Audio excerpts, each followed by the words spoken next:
저 위원장도 짧게 토론 잠깐 하겠습니다. 우리 행정처장님, 법 왜곡죄에 대해서 잠깐 말씀드리겠습니다.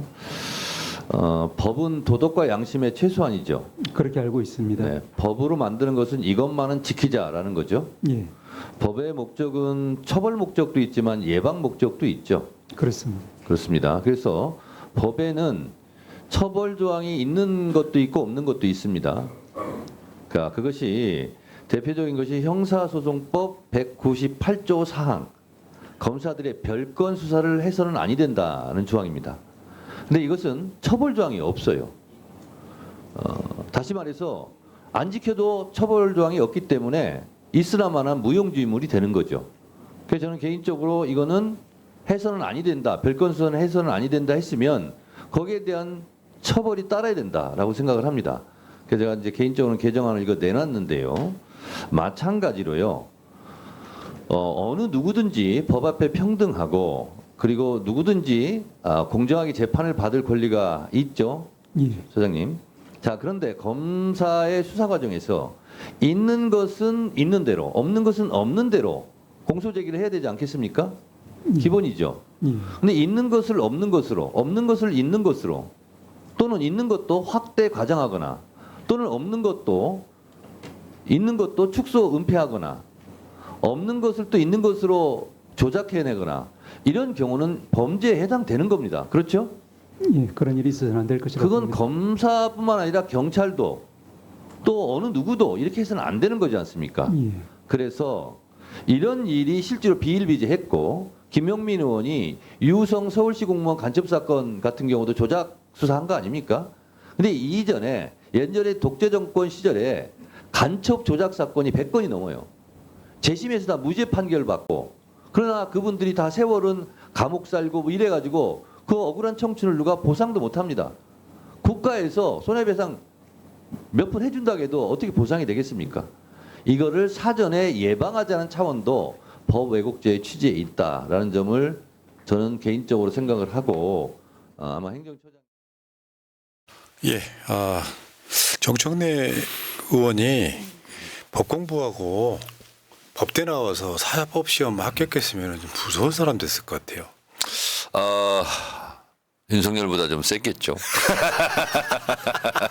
제가 느끼는 건데 정의의 사도로서. 법무부 장관은 진짜 법을 잘 몰라 보이고 제 느낌인 그래요. 약간 좀 죄송한 표현이지만 모자라 보이고 법 공부 안 한 정청래 최고가 가르쳐주는 느낌이 매번 일어나 매번. 제가 사실은 법조 사륜 중에 한 명이잖아요. 판사, 검사, 변호사, 피고인, 구속자. 아이, 내 진짜. 서울구치소 옥중투쟁위원장. 그런데 제가 전문적인 법 영역이 있습니다. 국가보안법. 이것은 전문가입니다. 국가보안법 7조 사항 이적 표현물 소지, 홍보 이런 거 안 되고요. 11조는 불구지죄까지 있습니다. 국가보안법 같은 경우는. 그래서 국가보안법은 국가를 참칭하는 국가 전복 세력들.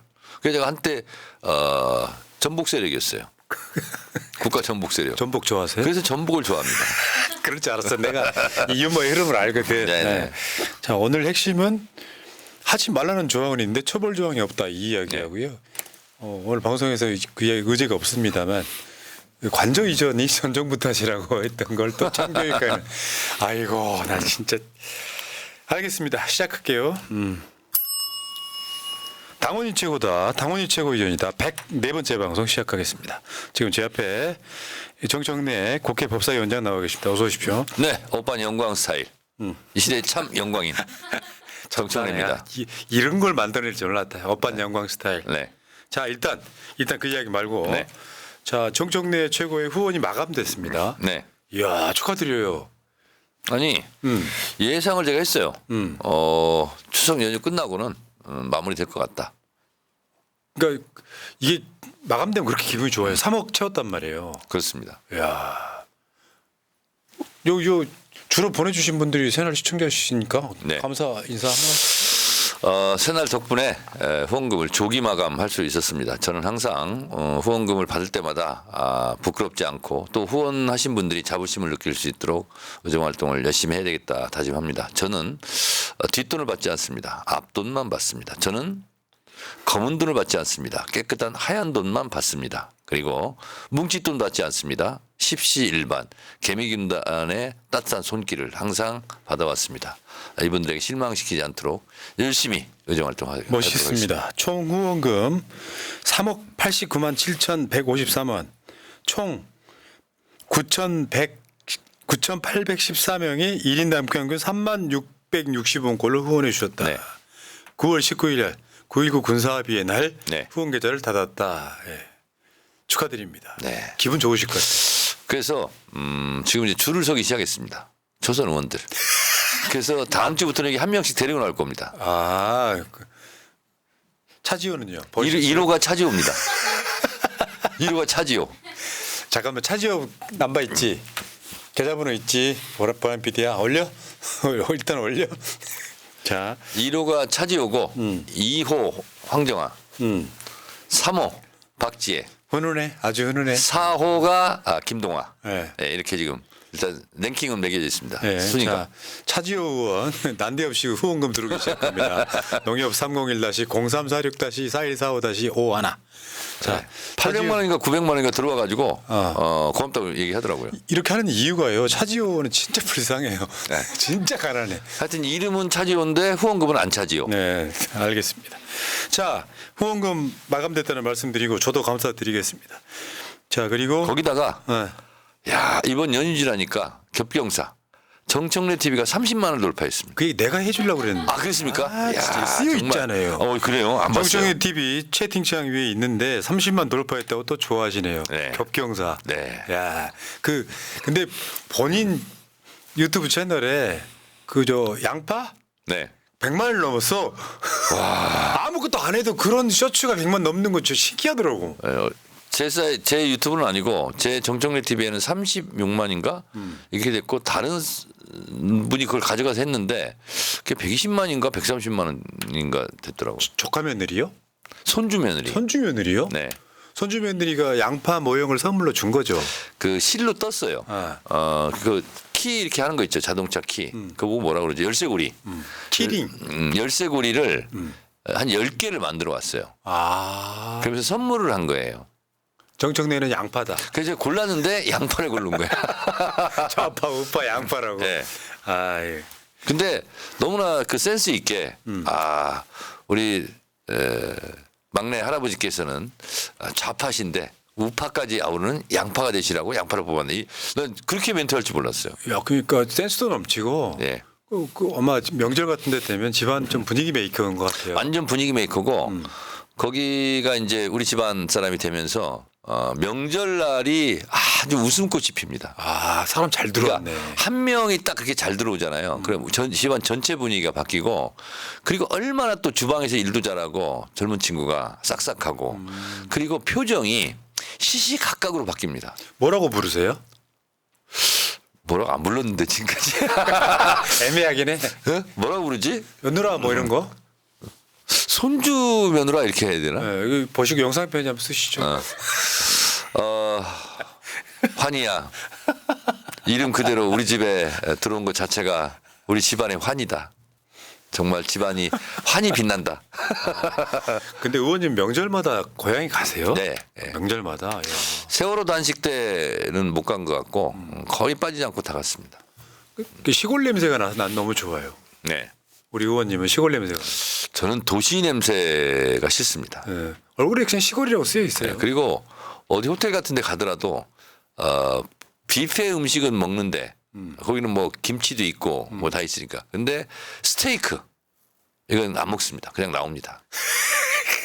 왜냐하면 그거 먹어봤자 집에 가서 또 밥을 먹어야 되기 때문에. 왜 그 엄마가 해주시던 왜 그 생선 조림 같은 거 있잖아요. 그렇습니다. 명절에. 그런 거 맛있지. 네.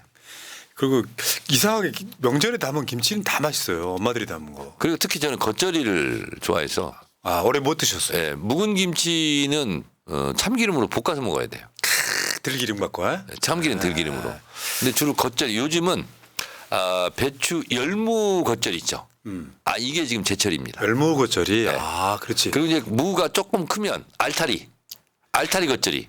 청각김치 네. 뭐 요 비슷한 거. 그렇습니다. 그렇지. 완전 시골 맛이라니까요. 네. 자, 알겠고요. 자, 정청래 TV는 30만 돌파했다는 말씀드리고, 자, 이제 하나만 더요. 영광을 2번 가셨어요? 내일도 갑니다. 지금 사실은 진짜 몇 개 없는 보궐선거인데 이게 좀 어떻게 보면 좀 약간 과열되는 느낌도 약간 있어 보여요. 그런데 이런 생각이 들더라고요. 지난번 총선 때는 뭐 경쟁을 했지만 그래도 공조가 잘 됐지 않습니까? 그런데 지난 일이라서 뭐 그것을 되돌릴 수는 없지만 제가 병리평을 엄청 주장했죠, 몇 달간. 연동형을 하면 안 된다. 이거 나중에 분열의 씨앗이 된다. 한 개. 뭐냐면 지방선거 때부터 치열하게 서로 선거를 치러야 되는데 사람이요 고스톱 치다 보면 감정 상하고요. 선거를 치르다 보면 감정이 상하게 돼 있습니다. 물론 이제 그 상한 감정을 잘 수습하는 게 문제죠. 감정이 안 상할 수가 없거든요. 왜냐하면 양궁도 같은 팀끼리 금메달, 은메달을 결승전에서 다투지 않습니까? 근데 엄연한 남의 당인 거죠. 우당이면 분명하지만. 그래서 감정이 상할 수밖에 없고 앞으로 감정이 상하는 일이 있을 텐데 그거를 또 잘 수습을 했으면 좋겠습니다. 저는 솔직히 말씀드리면 이런 일이 있을 때마다 불편해 죽겠어요. 불편합니다. 네.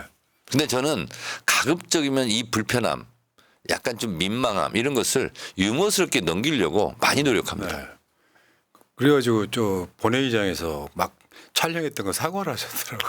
그것도 제가 오늘 뉴스공장에 얘기했습니다만 저는 그렇게 다 찍고 있고 막 이렇게까지 될지는 몰랐어요. 그냥 다들 웃었어요. 아, 니들 지금 뭐 선거한다고 저 전남 내려가가지고 이거 표결도 참여 안 해 이렇게 놀리고 싶었던 거잖아요. 재미삼아. 재미 삼아서. 그래서 오늘 법사위 끝나고 점심 때 식사하면서 박은정 의원도 재밌었대요. 네. 그리고 이제 그날은 별 뉴스가 안 되고 이제 지나갔어요. 근데 미디어 오늘에서 그거를 계속 방송을 하고 막 편집을 해서 하다 보니까 본의 아니게 저는 조크를 한 건데 쫑코를 준 꼴이 돼버렸어요. 그래서 조국 대표한테 전화를 바로 했어요. 그걸 보자마자 전화를 못 받으시더라고. 그래서 문자로 이제 사과는 드리고 그래도 이거는 그런 의도가 아니었기 때문에 제가 그냥 페이스북에 사과문을 올리는 게 좋겠다. 또 제가 또 쿨하고 대인배처럼 해야 되니까. 그래 한 가지 아쉬운 점은 오늘 뉴스공장에서 말씀드렸습니다만 조국 대표의 댓글이었어요. 저는. 네. 전혀 문제 없습니다. 그러려니 합니다. 저는 그런 댓글보다는 제가 사과문을 올렸기 때문에 정청래 의원님 머리요. 제가 표결에 참석 안 한 것이 먼저 잘못한 거죠. 저도 국민들께 실망을 시켜드려서 사과드립니다. 이렇게 했으면 주거니 받거니 아름다운 사과가 되었을 텐데 하는 아쉬움이 좀 있고 저는 페이스북 올리면서 그걸 기대했었어요. 사실은.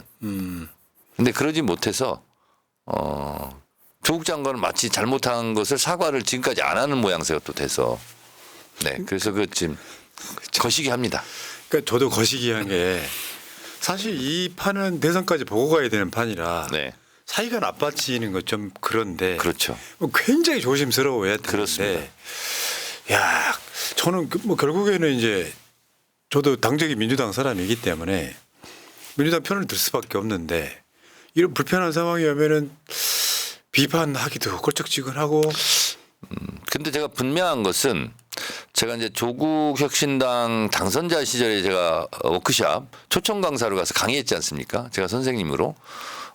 그런데 의정 활동을 함에 있어서 가장 중요한 게 뭐냐. 그건 본회의장 표결입니다. 거기 참석하는 거예요. 왜냐하면 특히 김건희 특검법, 최상병 특검법 같은 경우는 어떻게 보면 조국 혁신당의 존재 이유이기도 하거든요. 그거를 조국 혁신당의 대표가 선거 때문에 선거 때문인지는 정확하게는 모르겠어요. 어쨌든 그걸 표결에 불참했다는 것은 그건 비판받아 마땅하고 그것은 반성하고 사과할 일이거든요. 네. 그래서 이거는 조국 혁신당 조국 대표뿐만 아니라 우리 더불어민주당 의원들 모두에게도 제가 드리는 말씀입니다. 그러니까 본회의가 일정이 잡혀 있으면 저는 잡혔던 해외 출장도 취소했거든요. 그러니까 뭐 그거는 분명합니다. 그러니까 필리버스터를 국민의힘이 안 하는 바람에 생긴 사태이긴 한데 그것까지 근데 예상했어야 된다는 거죠. 예상도 했었고요. 그것도. 왜냐하면 김건희를 실드 칠 상황이 아니었거든요. 그래서 필번은 안 한다는 게 다 알려졌었습니다. 자, 그런데 이제 영광을 가셨단 말이에요. 근데 전체적인 분위기를 보니까 역시 셀럽은 셀럽인 것 같아요. 지방에 계시는 분들도 셀럽이 내려와야 반응을 한단 말이에요. 네. 그러니까 저는 민주당 셀럽의 가치는 이런 거 아닐까 싶어요. 지금 담당이 영광 담당이신 거예요? 네, 그렇습니다. 그러니까 셀럽이 아닌 사람들은 내려가봐야 존재 가치 뭐랄까 존재감이 좀 떨어지고. 미안한 말이지만 얼굴이 안 알려지고 인지도가 없는 분들이 가면 선거운동 하시는 분들이 그분을 소개를 해야 돼요. 그 시간이 아깝습니다. 아, 이분은 어떤 국회의원입니다. 어느 지역에서 오셨습니다. 그러면 그 시간 동안 이 후보를 홍보할 시간이 없어지는 거죠. 그런데 어쨌든 그런 분들도 다 와서 도와야 되니까 그렇긴 한데, 근데 저는 한 가지 편한 것은 일단 모르는 분을 제가 못 봤어요. 근데 제 이름을 잊어버렸어요, 이제. 다 법사위원장이야. 예전에는 정청래 의원 왔네 이랬는데 요즘은 그거보다 더 먼저 태어나는 게 아이고 법사위원장 오셨네 이런 거예요. 아, 그러니까 그냥 보통 선거 같으면은 별 의미가 없어 보이는데 이게 만약에 민주당이 졌을 경우엔 솔직히 말씀드려요. 조국혁신당이 이겼을 때는 민주당의 이재명 대표한테 뭐 호남의 민심을 잃었네 만에 같은 갈라치기가 들어올 상황이고 네. 조국혁신당은 뭐 정당이기 때문에 본인들이 이기는 게 더 좋겠지만 그러니까 오늘 민주당 지도부가 다 영광에 가서 최고위원회를 하던데 네. 그러니까 저는 이렇게 생각해요. 뭐 지역에서 뭐 치열하게 경쟁하는 것도 좋지만 한편으로 보면 저쪽에서 봤을 때는 민주당이 뭐 호남한테 뭐 버림받았네 이런 갈라치기가 들어올 가능성이 높아 그렇습니다. 보인다. 그래서 저는 민주당 당원으로서 당연히 영광은 민주당이 승리해야 된다는 입장에서 제가 팔이 안으로 굽는다고 아전 인수격으로 제가 말씀드리는 겁니다. 근데 저는 객관적으로 말씀드린 거라고 또 생각을 하고 하면서 말씀드리자면 조국혁신당이 영광에서 이기는 것은 솔직히 말하면 기반 확보, 지분 확보 차원 아닌가 이런 생각이 들고, 그렇지만 민주당이 만약에 졌다. 그러면 이재명 대표의 리더십에 심대한 타격이 있는 거잖아요. 근데 조국혁신당이 졌다. 조국 대표의 리더십에 심대한 타격이 있을까? 저는 이재명 대표보다 없다고 봅니다. 그렇다면 득실을 따지고 봤을 때 민주당이 이겼을 때는 그냥 본전인 거고, 이랬을 때 실은 조국 대표가 얻는 득보다 훨씬 더 크다. 그런 면에서 봤을 때 이 무도한 윤석열 정권을 심판하자는 이 국민적 여망에 비춰 봤을 때, 그리고 또 앞으로 우리가 정권 교체를 해야 되는 마당에 대선 때는 뭐 합친다는 가정을 하더라도 너무나 큰 타격이 있을 것 같고, 또 이렇게 되면 지방선거 때는 전국적으로 특히 수도권에서 뭐 호남권에서 국민의힘에게 어부지리를 주는 그런 의외의 결과가 나오는 그런 분열의 씨앗이 이번에 잉태되는 거 아니냐 하는 것에 대해서 저는 역사적 관점에서 굉장히 크게 우려를 하고 있습니다. 저도 비슷해요 생각이. 네. 열린민주당이요. 새날 방송 21대 국회 단 한 명도 출연 안 시켰거든요. 네. 민주당이 아닐 때는. 네. 그런 측면이 있어요. 그러니까 진짜 우군인 건 알겠는데 이 갈라치기에 스스로 딱 올라가는 상황들이 있으면은 굉장히 조심해야 되거든요. 그래서 진영 전체는 뭐랄까 윤석열과 싸우는 모양새를 갖춰야 되는데 너무 과열되면 이게 저쪽에서 보기에 뭐 민주당이 어쩌고저쩌고 막 그런 게 너무 심할 것 같아서. 네.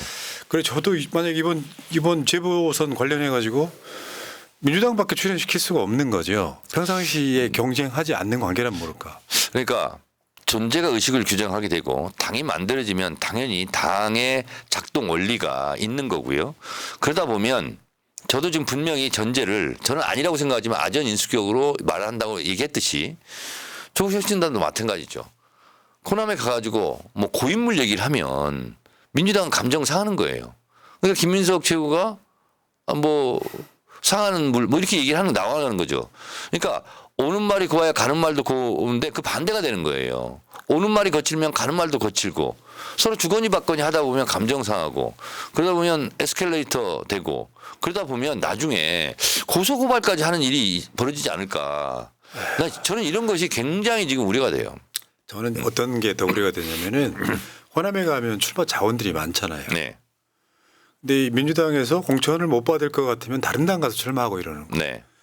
그게 21대 때 열린 민주당을 인터뷰 안 했던 이유 중에 하나예요. 네. 솔직히 말씀드리면. 그러니까 차라리 인터뷰를 안 하는 게 속 시원한 측면들이 있거든요. 네. 우리들 스스로가 그 갈라치기에 빠지고 싶지 않은 거예요. 그러니까 이번에도 이제 아까 제가 이제 국회의원은 무엇보다도 국회 본회의에 출석해야 된다 하는 점을 당을 떠나서 제가 강조했던 거죠. 또 하나는 저는 컷오프되고 공천 탈락에서도 탈당하지 않았거든요.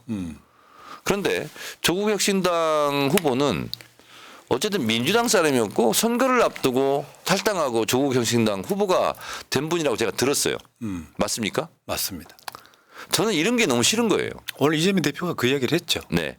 저는 조국혁신당이 조국혁신당답게 새로운 신인을 발굴해서 민주당과 경쟁하겠다 이랬으면 그나마 좋았을 거다는 생각이 드는데 그러니까 제가 영광에 가서 다녀보면 지금 같은 이 지점 얘기를 민주당 당원들이 많이 얘기를 합니다. 저는 그 점이 아쉬워요. 그러니까 이게 전체적인 큰 틀에서는 통합이 맞는데 네. 딱 이런 경쟁의 무대에 딱 올라가는 순간 네. 그 전체적인 통합의 분위기를 만드는 사람들이 설 자리를 잃어버리는 게 있어요. 네, 네, 그렇습니다. 그 굉장히 곤란하고 힘들다는 거죠. 그렇다고 그래서 결국은 어. 호남에서 그래 좋다 민주당을 심판하자 뭐 그럴 수 있죠. 그러면 민주당 아닌 새로운 사람들을 발굴해서 인재를 발굴해서 그렇게 하면 뭐 그럴 수 있어요. 근데 직전까지 민주당이었던 사람이 다른 당 옷을 입고 이러는 것은 저는 민주당 출신이든 조국혁신당 출신이든 국민의힘 출신이든 저는 안 좋아합니다 그거. 참. 자, 그러니까 뭐 어느 한쪽에서는 좀 뭐랄까 좀 서운할 수도 있겠지만 우리들 입장에서는 그래서 언행이 신중해야 된다. 표현은 거칠지 말아야 된다. 네. 이런 거 있잖아요. 저 지금 상당히 좀 조심하면서 얘기하고 그러니까. 있습니다. 나중에는 결국 대선의 바닥에서 만난다니까요. 네. 근데 여기 막 때려놓고 나면 만나기가 쉽지가 않다. 제가 조국혁신당 창당 그때쯤에 제가 따로 또 같이 이렇게 얘기했어요. 저는 그러면서 당원들한테 좀 싫은 소리도 제가 들었어요. 무조건 비판해야지 왜 그러냐. 근데 전 대선이라는 가장 큰 목표 지점을 향해서 간다면 따로 또 같이. 근데 지금은 따로의 시기예요. 근데 이 따로의 시기가 또 같이 하는 부분에 지장을 줄까 봐 걱정이 되는 거예요. 맞습니다. 예. 자, 어쨌든 간에 현지 민심은 어떻든가요? 정청래 딱 뜨니까 막 동네 사람 난리 났고 그런 겁니까? 솔직히 얘기하면 조국에 조짜도 얘기 안 합니다.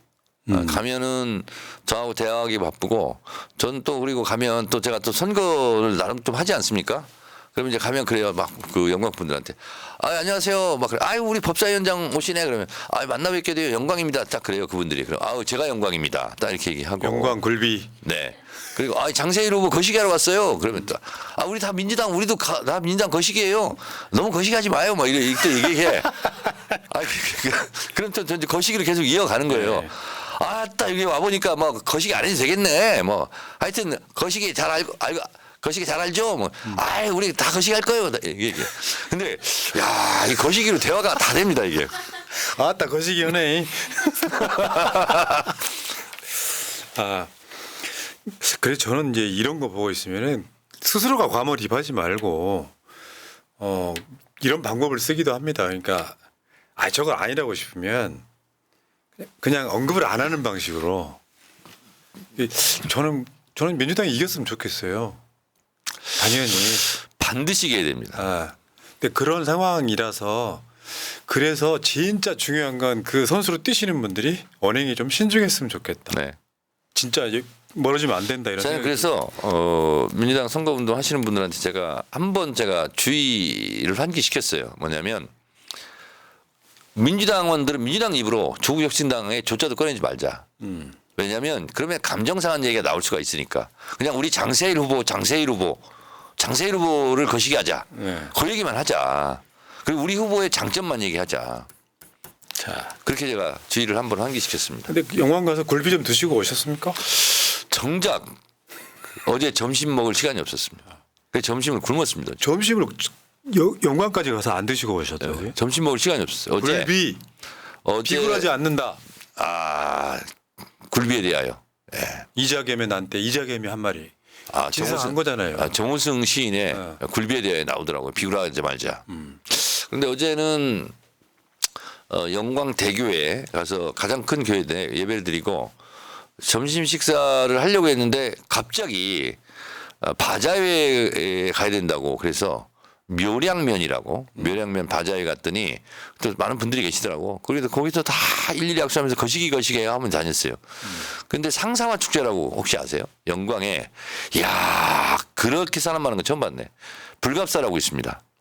저도 압니다. 상사와. 옷 모양 되게 독특하잖아요. 그렇죠. 근데 그거는 이상하게 꽃부터 피고 나중에 잎이 핀대요. 그런 게 몇 개 있긴 하죠. 그런 종류. 근데 이번에는 가을 폭염 때문에 상사화가 덜 폈는데 그래도 사람이 엄청나더라고. 그래서 불갑사 가서 또 스님이 만당 스님이라고 계시더라고. 그분이 20년 넘게 그 불갑사 주지를 하시더라고. 영향이 크신 분이에요. 그래서 이제 그 스님 만나 뵙고 또 상사화 축제 가고 오는데 와 너무 힘들었어요.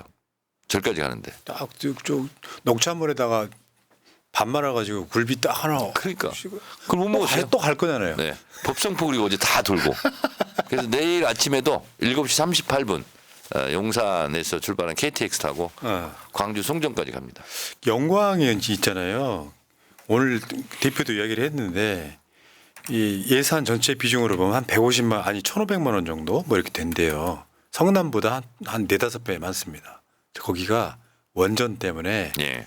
그 한수원에서 나오는 돈 같은 게 엄청 많은 곳 중에 하나예요. 네, 그렇다고 하더라고요. 외지인도 좀 많고 네, 젊은 사람들도 많고.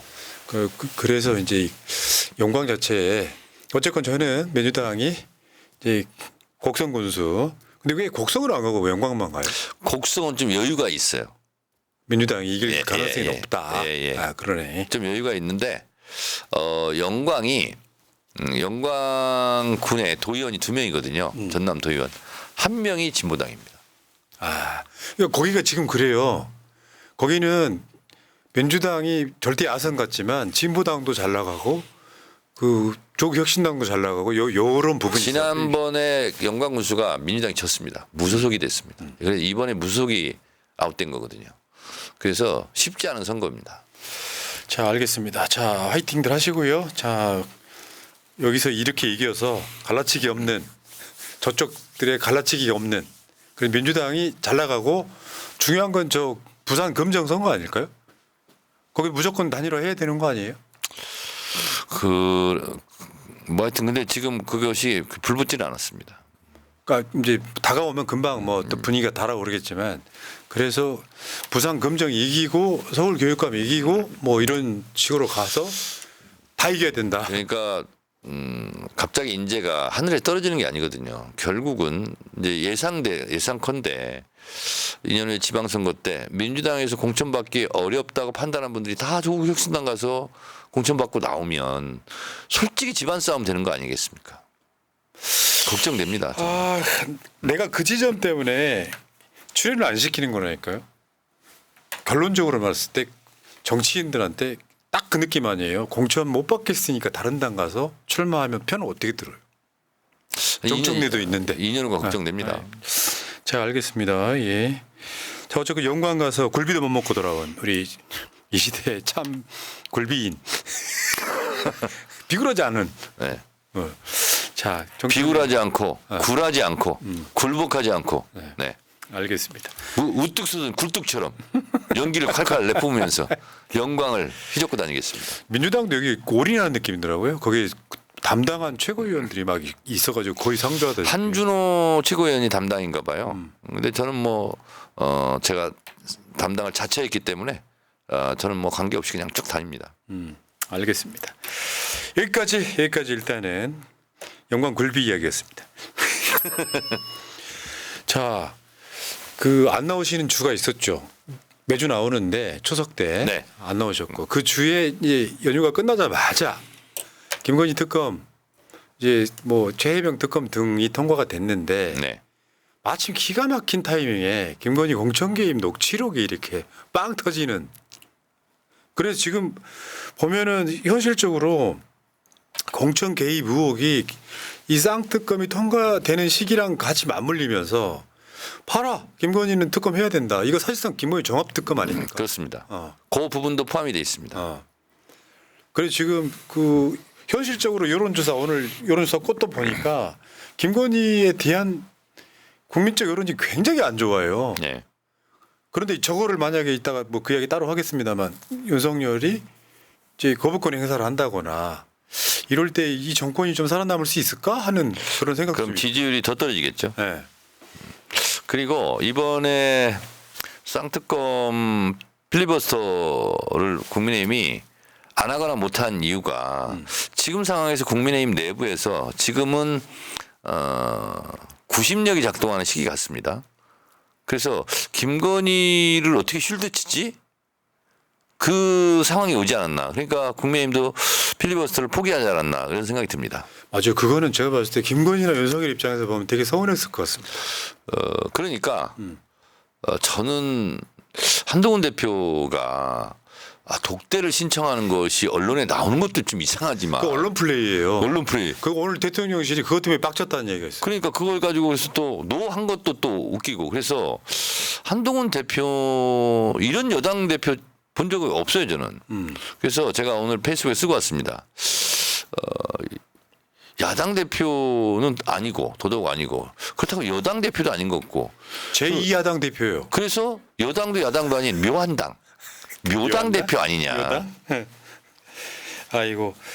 자, 공천 개입 정황이 드러났는데 뭐 의원님 개인적으로 생각하시기에 가장 중요한 상임위 법사위원장이기도 한데 그 공천 그 드러난 거에 대한 느낌은 어떠세요? 딱 보면 그 삘이라는 게 있잖아요. 정치 오래 하다 보면. 그거 있잖아요. 태풍이 온다거나 지진 해일이 온다거나 그러면 잔잔하게 파도가 이렇게 흔들리기 시작합니다. 그런 징조 아니겠느냐 그런 생각이 듭니다. 근데 그게 맥락이 전체적으로 그 기승전결을 보면 홈맥락한 게 없어요. 그리고 방금 오면서 JTBC 단독 보도를 보니까 이종호 씨하고 네. 그 2022년인가요? 그때 또 30몇 통화를 또 했다 며칠 동안 이런 것들이 이제 나오기 시작하더라고요 지금. 맞습니다. 오늘 저도 그거 봤는데 네. 다 거짓말이었던 거죠. 그러니까요. 그 이종호는 뭐 취임식에 왔는지 안 왔는지 모르겠는데 권오수 아들이 취임식장에 오고 명태균이 오고 그것도 윤석열 아버지 주위에 아주 VVIP 자리에 앉고. 그래서 지금까지 저질러 놓은 일을 수습하기가 어려운 지경으로 점점 빠져드는 거 아니냐. 오늘 또 다른 단독 하나 있었어요. 네. 뭐냐면은 그 명태균이 안철수 윤석열 단일화를 주도했답니다. 너무 맹랑한 사람이 아니에요. 그랬다면 실세네요. 그러니까 왜 그 천공보다 더 위에 있다라는 이야기를 지금도 하고 있잖아요. 명태균이 그런 관점에서 그리고 또 금품 수수 의혹도 있기 때문에 검찰이 수사를 안 할 수 없고 그래서 점점 뭔가 다가오는 듯한 느낌입니다. 그렇죠. 그러니까 그거 보도를 보시면서 딱 기가 막힌 타이밍에 또 그 이게 이제 그저 쌍특검하고 조금 지역화폐법 요거는 한번 추석 전에 미뤄져 가지고 엄청 불나셨잖아요. 엄청 화났죠. 그 당원들과 국민들을 배신하는 것. 저는 지금도 추석 전에 했어야 된다고 생각합니다. 아니 그렇게 했기 때문에 목요일 날 한 거 아니에요. 네, 그렇긴 한데 이룰 수가 없었던 거잖아요. 저는 추석 때 그래서 김건희 얘기가 덜 나온 것 같아요. 나는. 추석 밥상에. 근데 주위에 보면 사람들 모이면 다 김건희 이야기였어요. 네. 자기 스스로가 밥상에 올라갔어. 참. 자 그래서 이제 최상병 김건희 쌍특검이 올라갔고 근데 제 이야기 보도를 보니까 예를 들어서 지금 거부권 행사한 방송사법, 노란봉투법, 민생회복지원금법은 26일 날 국회 본회의 통과가 확실히 돼 보이고요. 통과가 아니라 재표결. 그다음에 혹시나 방송하는 시점 내일 국무회의에서 만약에 거부권 행사를 하게 된다면 그것마저도 재의결을 할 수 있다. 지금 거기까지 가 있는 거죠. 쌍특검하고 지역화폐법. 그렇습니다. 예, 그것도 뭐 당연히 거부권 행사하겠죠. 근데 거부권 행사가 저는 제가 지난주 방송에서 그런 얘기 했거든요. 거부권을 행사하더라도 고민하는 척은 좀 했으면 본인 이야기잖아요. 아니 최혜병 특검만 해도 오늘 단독으로 보면 이종호가 뭐 저 계속 거짓말을 했던 거잖아요. 근데 이종호하고 김건희하고 그 후에 계속 연락을 주고받았다는 거잖아요. 네. 이렇게 되면 최혜병 특검의 수사 외압과 이종호가 했던 말과 김건희의 관계가 다 그냥 연결되는 거거든요. 하늘이 덮고 있어. 네. 법사위가 한 건 법사위가 옳았다. 정청래가 옳았다. 이렇게 되고 있는 상황이란 말. 근데 여기서 거부권 행사를 하면 문제는 재의결 상황 아니에요? 국민의힘이 반란표가 얼마나 나오느냐? 그렇습니다. 근데 이번에 또 거부권이 행사되고 된다면 최혜병 특검은 다시 하지 않고 국정조사로 바로 이제 갈 생각입니다. 국정조사로. 네, 국정조사가 더 셉니다.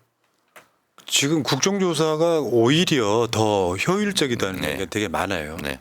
그래서 지금 김건희 종합특검에 양평 고속도로는 국정조사로 가는 것이 확실하더만요. 뭐 그거는 약간 이견이 있는데 지금 어쨌든 이게 있잖아요. 이슈가 이슈를 덮고 있잖아요 지금. 그래서 일단 최혜병 특검 이것이 재결이 되지 않으면 이제 국정조사로 간다. 이제 국정조사 국면으로 갑니다. 그리고 근데 법사위도 내일 모레 다시 조사위 전체회의를 여는데요. 그동안 최상병 김건희 특검 때 안 나온 증인들 있지 않습니까?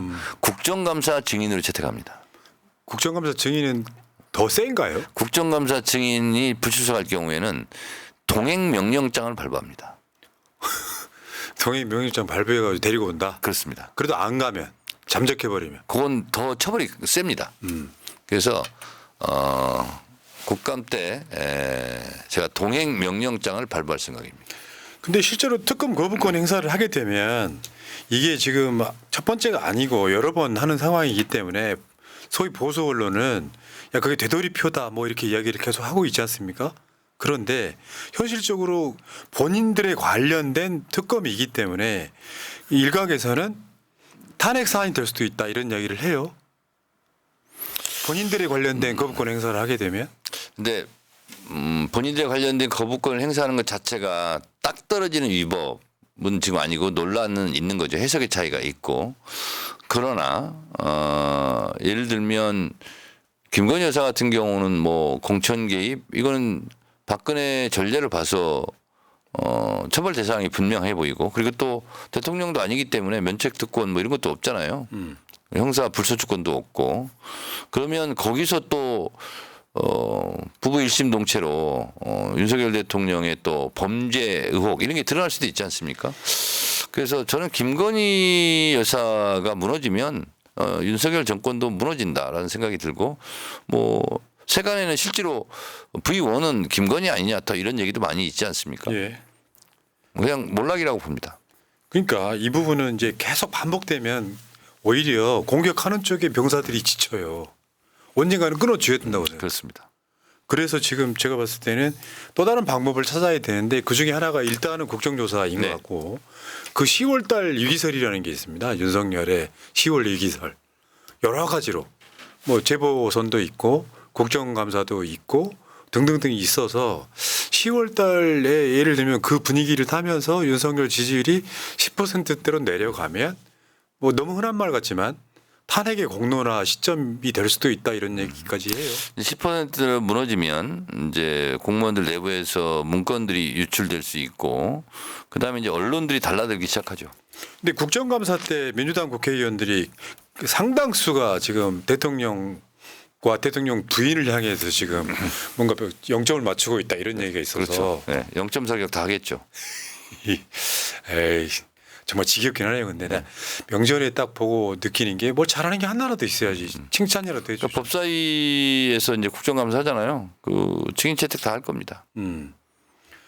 결국에는 국회 시간이 온 거죠 지금. 그리고 오늘도 10월 2일 날 그 박상용 검사 탄핵 청문회 증인 채택하는데 그다지 저항도 안 하더라고요. 그 얘기 따로 한번 해볼게요. 법사위 상황만 갖고. 자, 어쨌건 윤석열이 또 의혹권 행사했을 때 의뢰 그러려니 하면 안 됩니다. 윤석열이 했다라고 넘어가면 안 되고 요거는 국민적 규탄을 저는 해야 된다고 보고 이번 주 주말에는 또 전국에 어마어마한 집회들이 지금 열리는 상황이거든요. 윤석열을 일단은 특검 받아라. 특검 안 받으면 이제 당신은 퇴진이다. 이런 분위기가 만들어지고 있긴 한 것 같습니다. 자, 그리고 아마 집회하기 좋은 날씨가 됐지 않습니까? 야, 집회하기 지금 몇 개월 만입니까 이게? 집회하기 딱 좋은 날씨라는 말씀드리고 자, 법사위로 가겠습니다. 자, 오늘 또 법사위가 열심히 열렸는데요. 어쨌건 그 의결했죠.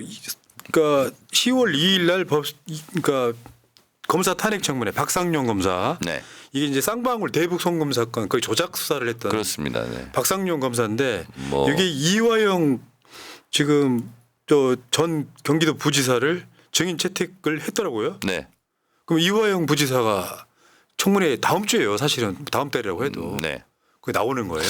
나와야죠. 어떻게 회유했냐, 어떻게 압박했냐, 그렇죠. 어떻게 조작했냐. 변호사를 나오고 30몇 명 지금 채택했거든요. 그래서 아까 법사위에서 제가 명단을 다 불러드렸는데 다 나와야죠. 야, 그렇지 않아도 지난주에 김성태도 채택했습니다. 이재명 대표 선거법 위반 사건도 사실 내용 들어가 보면 조작이 엄청 많거든요. 아니, 유죄 내려고 기억 못한다고 처벌하는 게 어디 있어요? 기억 못 하는데 저 정청래 의원 이름 생각 안 날 때 있어요. 아, 그렇습니까? 경황이 없을 때는 네. 잠깐만 정청래 그런데 저도 요즘 사람 이름이 기억이 안 나가지고 막 관련 검색어 찾아가지고 이름 찾는 경우도 있어요. 그런 상황들이 있는데 그 전체 성남시하고 성남시 산하기관들에서 한 4,000명 된답니다. 그중에 팀장급만 600에서 700명 정도 된대요. 그런 사람들하고 같이 무슨 그 도시개발 관련해서 호주 뉴질랜드 가고 거기 이제 남는 시간에 골프 한번 쳤는데 거기에 찍은 사진들 전체가 한 2, 3천 장 된대요. 그중에 열 몇 장 가져와 가지고 그것도 전체 사진에서 김문기랑 가까이 있는 것만 몇 장 오려가지고 이래도 모른다고 이렇게 선동질을 했던 거. 제가 어제 비슷한 경험을 했는데 선운사에 또 산사음악회도 제가 하고 원광대에 또 한민수 의원 모친상이 있어가지고 거기 들러가지고 오느라고 새벽 2시에 왔는데 어제 제가 한 분한테 사과했습니다. 이규민 의원 잘 아는 지인이고 안성 대선 때 엄청난 활동했던 분인데 더민주혁신의 방용승 대표인가 그런데 그분이 총선 개표 날 저한테 이렇게 물어봤어요. 저 아시죠? 그래서 기억력 테스트 하십니까? 이렇게 얘기를 해가지고 엄청 그분한테 신뢰가 된 거예요. 그 나중에 이제 이규민 의원한테 나 그때 나도 모르게 그 말이 나와가지고 신뢰를 했다. 근데 이규민 전 의원이 뭐라는지 알아요? 아니 그분하고 몇 번 같이 자리하고 식사했는데 그 뭘 몰라봤냐고. 나 기억이 안 났다. 저는요. 근데 만약에 식사하고 뭐 술 마시고 할 때도 몇 번 마시고 먹었대요. 근데 둘이 옆에 있는 사진 찍고 하는 걸 찍었다가 나중에 검사가 이렇게까지 했는데 왜 기억을 못하고 기억력 테스트 했냐? 이렇게 물어보면 환장할 일이죠. 그러니까 지금 저기 오른쪽에 있는 사진 한번 보세요. 원래는 오른쪽 사진이 원본입니다.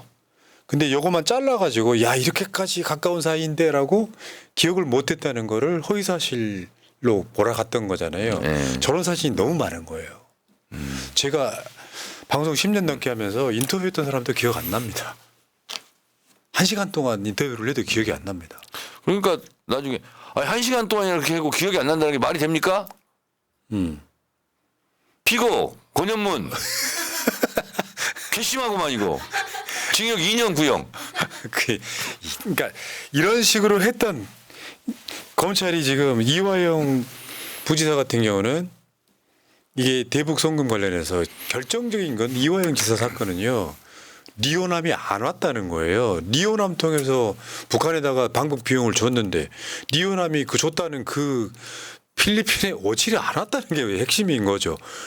그러면서 이제 이화영 개인 비리를 묶어서 이재명한테 보고했다고 해.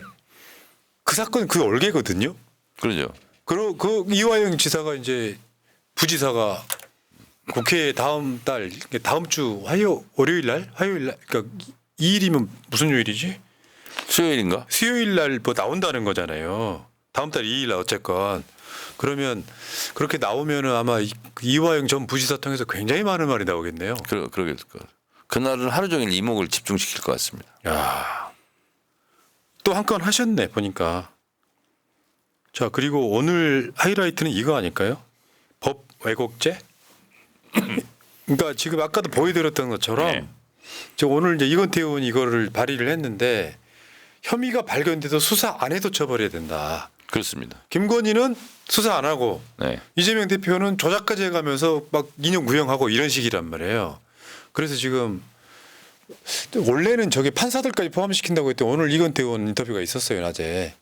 이건태 의원한테는 이제 경찰하고 검찰 정도한테는 그게 해당이 돼야 된다. 이거 굉장히 잘하는 법 같아요. 네. 아무리 뭘 못해도 안 해도 처벌을 못하니까. 그렇습니다. 그래서 그게 내일 법안 소위 통과할 겁니다. 이거 법사위는 속전속결. 항상 정시에 출발하고 법은 속전속결로 신속하게 처리한다. 맞아요. 옛날 같으면 막 몇 개월씩 묵혔는데 네. 그런 게 어딨어. 네. 바로 다음 날 해야지. 그리고 저는 이제 앞으로 1년만 해야 되기 때문에 제가 있을 때 많이 해놔야 됩니다. 최대한 네. 해야 된다. 네. 예. 잘하시고 계시고요. 예.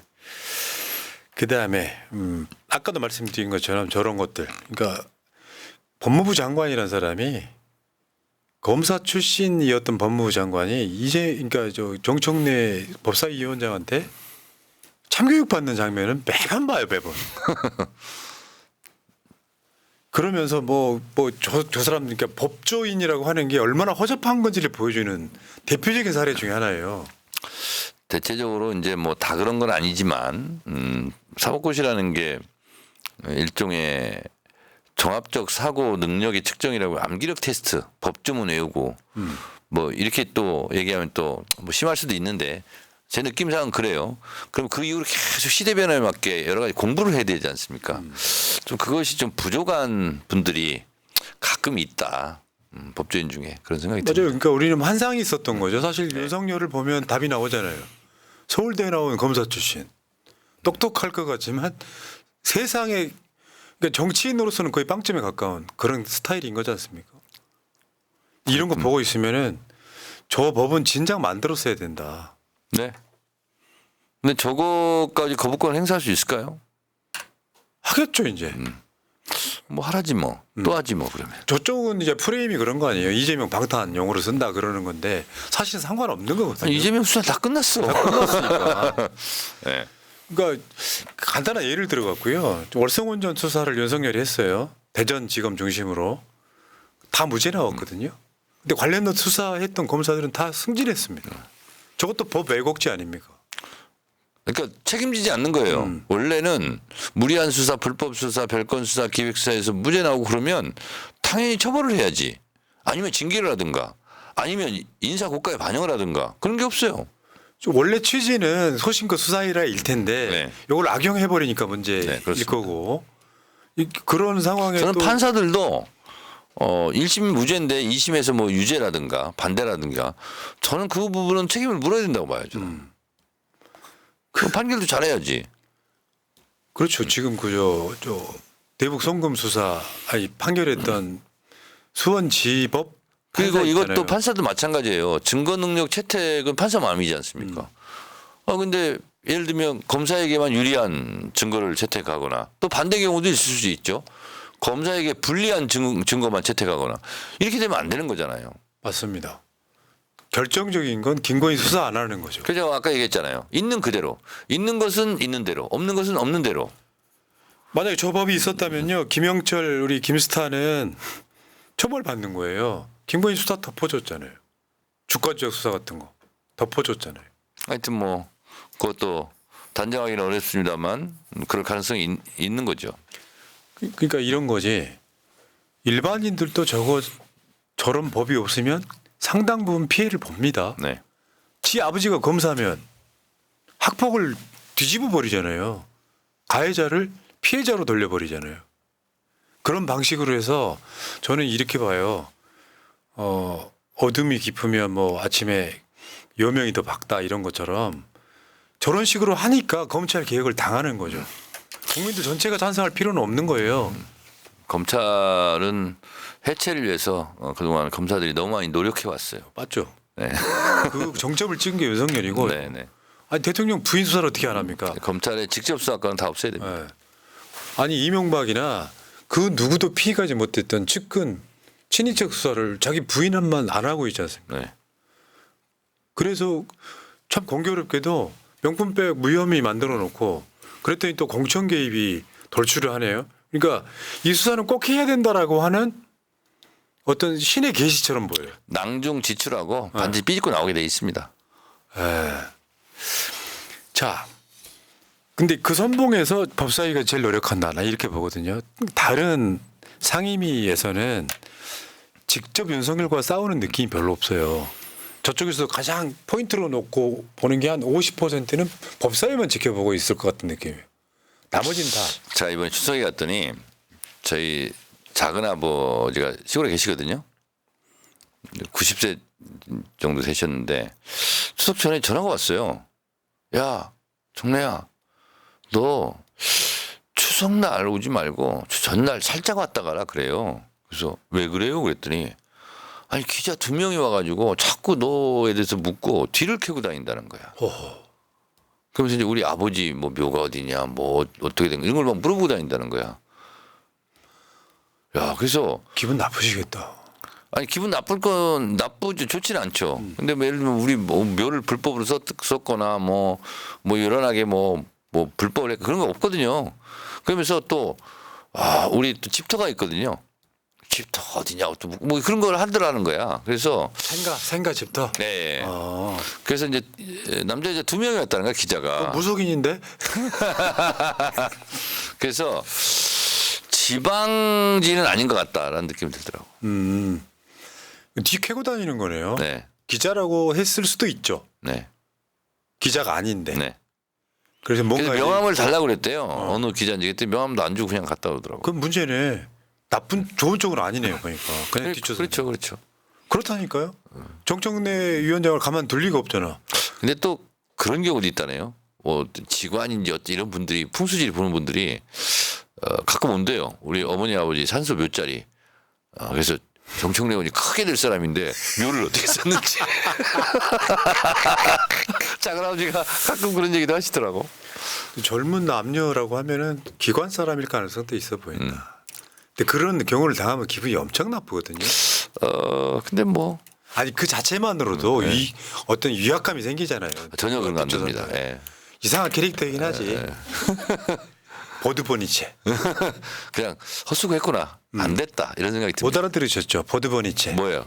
체코어로 사기꾼. 김건희를 사기꾼이라고 했던 체코 대표 언론이 있었죠. 거기서 보드보니체. 에워드세요. 보드보니체. 이제 뭔가 좀 이상한 어떤 게 등장하면 제가 항상 의원님한테 보드보니체 할 거예요. 신차오까밭. 그 뭐예요? 베트남어로 안녕하십니까. 오늘 아니, 베트남 의원들이 오늘 베트남어로 사기꾼을 이제 뭐 그거 알려주셔야지. 알았어요. 베트남으로 사기꾼. 그러면 파파고로 찾아봐야 되겠네. 자, 알겠습니다. 자, 아무튼 윤석열이 저는 거부권 행사를 정상인이라면 안 한다고 보고요. 비정상인이기 때문에 거부권 행사할 거라고 봐요. 그건 그럴 수밖에 없잖아요. 여기서는 정권이 사는 게 목표일 거 아니에요. 근데 여기서 또 거부권 행사를 하면 저는 국민들이 더 이상은 못 참고 민주당으로 하여금 윤석열 탄핵하라고 저는 요구가 거세질 것 같다 이런 생각을 해보거든요.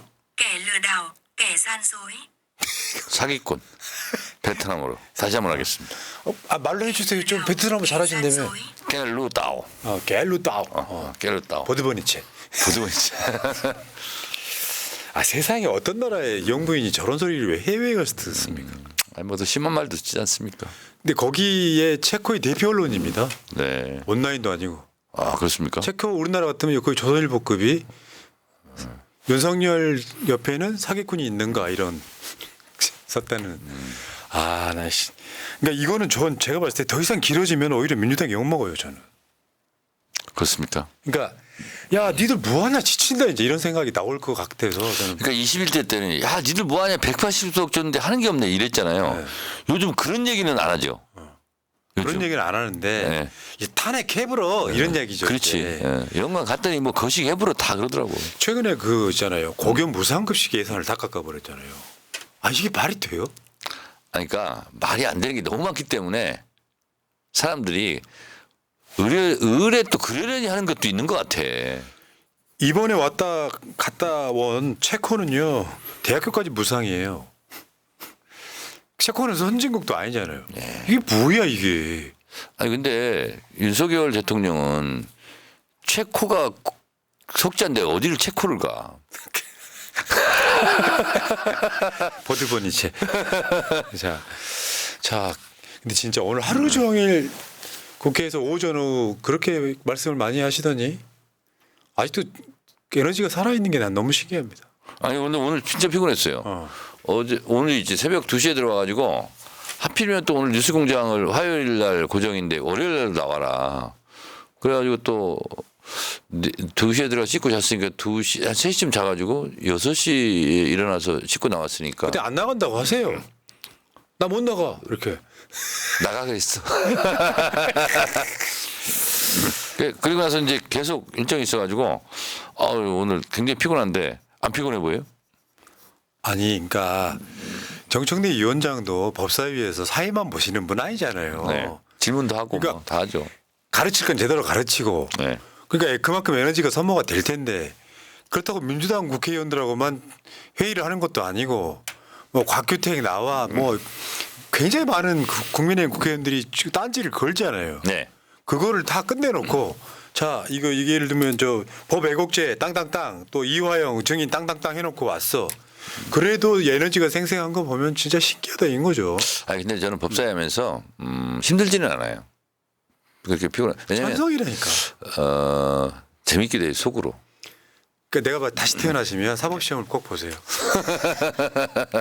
아 진짜 나는 박성진 법무부 장관 보면은 진짜 무능해 보이는 게 법을 잘 모르는 것 같더라고. 왜 수사 검사들이 그런다면서요. 특수부 하는 애들은 어떻게 조작할까를 생각하지 법 공부를 안 한다는 거잖아요. 아 그렇습니까? 놀랍네. 그래가지고 막 저 표지갈이나 하고 사진 막 확대해야 된 거 일부만 잘라가지고 이재명이 김문기를 모를 수가 있냐 이런 지시나 하고 다니는 거죠. 에이. 자 고생하셨고요. 이번 주도 보면 아마 이번 주 목요일 날 본회의에서 이제 또 재의결할 표들 아까 저 말씀드렸지만 방송사법, 도란봉투법, 민생회복지원금법 등 재표결을 진행하고 만약에 25일 날 내일 모레 법사위가 있고요. 그 다음에 26일 날 목요일이죠. 본회의가 있고요. 네. 그리고 27일 금요일이 이또 중요한 날입니다. 제가 또 영광 가는 날입니다. 아. 정청래 왔다 그러면 이제 그런 거지. 영광 사람들이 이제는 이 방송 보셨으면 네. 굴비 밥상 한번 주시겠죠. 근데 영광에 갔는데 몇 분이 그런 분이 계셨어요. 새날 잘 보고 있습니다. 새날하고 방송하는 거하고 똑같네. 그런 분이 그러셨구나. 몇 분 계셨어요. 저도 도움 되면 저도 한번 갈까 싶은데. 아니 그 보람 PD랑 해가지고 네. 우리 보람찬 하루를 보내려면 가서 새날 현장 생중계를 하는 현장 게 어때? 생중계 이것도 네. 괜찮겠다죠. 네. 한번 생각해 볼게요. 제가 새날만 출연하겠습니다. 10월 16일 날이죠. 네. 10월 16일 날. 네. 자 민주당의 승리를 위해서. 자, 같이 한번 가시죠. 알겠습니다. 깊게 고민해 보겠습니다. 네. 자 당원이 최고다. 당원이 최고위원이다. 오늘 이제 보내드리도록 할 테니까. 다음 주에는 차지요. 차지요? 네. 후원금 차지요. 네. 그래서 연속으로 네. 우리 영입인재들 그때 쭉 모셨잖아요. 네. 2번씩 했나요 방송? 그렇죠. 2번씩 했죠. 네. 그분들 중심으로 편성을 하겠습니다. 그때 또 당선 축하 방송까지 했었어요. 그렇습니다. 네, 기억이 납니다. 자, 아직까지 네. 이탈한 사람이 없습니다. 네. 골조 명신님, 진짜 우방국은 재택이 오빠랑 간 체코 봄수 오빠랑 간 일본은 최고의 형제국 뭔 말인지 모르겠습니다만, 알겠습니다만, 자 마지막에 웃겨주시는 감사함. 자, 당원이 최고다 오늘 마치고요. 의원님은 또 거사를 치른 뒤에 다음 주 월요일 날 뵙겠습니다. 고맙습니다. 감사합니다. 여러분 새날 몰러 갈게요. 민주주의 평화 통일 다 죽어간다 이대로는 놔둘 수 없다 자 다시 한번 해보는 거야. 자, 다시 한번 싸우는 거야. 자, 손 맞잡고 어깨를 걸고 우리 함께 이기는 거야. 자, 다시 한번 해보는 거야. 자, 다시 한번 싸우는 거야. 자, 손 맞잡고 어깨를 걸고 우리 함께 이기는 거야. 자, 다시 한번 해보는 거야.